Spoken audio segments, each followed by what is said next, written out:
আমাদের সঙ্গে এই মুহূর্তে রয়েছেন নির্যাতিতার দাদা, যিনি পেশায় চিকিৎসক। মারধরে রক্তাক্ত হয়েছেন ওই চিকিৎসক ও বোনকে বাঁচাতে গিয়ে। তিনি আমাদের সঙ্গে এই মুহূর্তে রয়েছেন।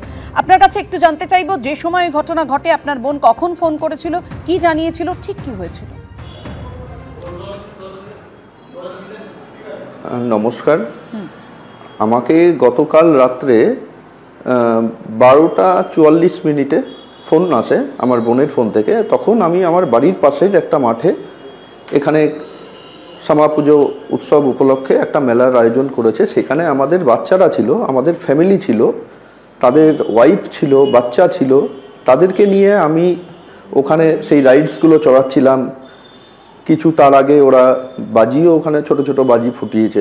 সেই অবস্থায় আমার কাছে ফোন আসে 12:44 নাগাদ, যে দাদা আমাকে বাঁচা, আমাকে ফেলে ওরা মেরে ফেলছে, দাদা আমাকে বাঁচা।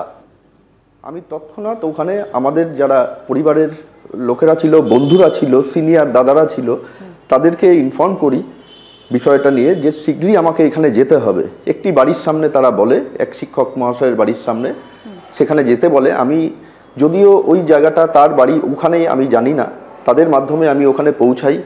গিয়ে দেখি সেখানে একটা জটলা, 30 থেকে 40 জন সেই মুহূর্তে, পরে আরও সংখ্যাটা বাড়তে থাকে। তার মধ্যে চিৎকার চেঁচামেচি হচ্ছে। আমি ওখানে বলছি যে কে কার পক্ষে আমি বুঝতে পারছি না, হয়েছেটা কি। আমার বোন তখন বলেন যে আমাকে এইভাবে মারা হয়েছে, আমাকে টানা হেঁচড়া করা হয়েছে, তাকে কামড়ে হাত ফুলিয়ে দেওয়া হয়েছে, ঘুষি মেরে মুখ ঠোঁট ফাটিয়ে দেওয়া হয়েছে, দাঁত নড়ছে তার। আমি বললাম, তাকে একজনকে ওরা আইডেন্টিফাই করেছে, আমি তাকে চিনি না। বলল যে এ ছিল তাদের মধ্যে। আমি বললাম, ভাই কি দোষ করেছিল যার জন্য একে, এই একটি মেয়ে, তাকে এইভাবে মানে প্রহৃত হতে হলো? কি অন্যায়, তার অন্যায়টা কি? এই বলার সঙ্গে সঙ্গে ওখান থেকে সে আমার উপর চড়াও হয়। আপনারা অভিযোগ করেছেন, কিন্তু এখনো পর্যন্ত কেউ গ্রেফতার হয়নি। কি মনে হচ্ছে আপনার? আমি আজ সকালেই, কালকে রাত থেকে কন্টিনিউয়াস আমি থেকে তারপর এমসি করিয়েছি এবং তারপর এফআইআর করেছি। পুলিশ আশ্বাস দিয়েছেন যে আমাদেরকে গ্রেপ্তার করা হবে। এখনো পর্যন্ত যা খবর পাচ্ছি, এখনো পর্যন্ত কেউ গ্রেপ্তার হয়নি।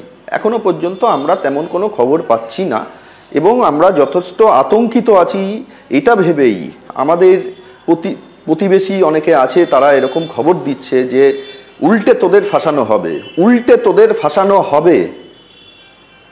এই দলটা আমাদেরকে উল্টে ফাঁসাবে, তার প্ল্যান প্রোগ্রামিং চলছে। আমি জানি না কি কারণে।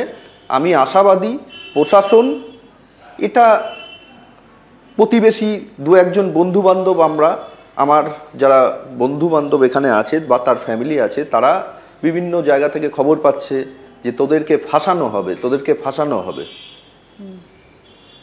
আমরা যথেষ্টই ইনসিকিউর ফিল করছি। এরকম পরিস্থিতি আমাকে দেখতে হবে, এটা আমি কল্পনা করতে পারি না।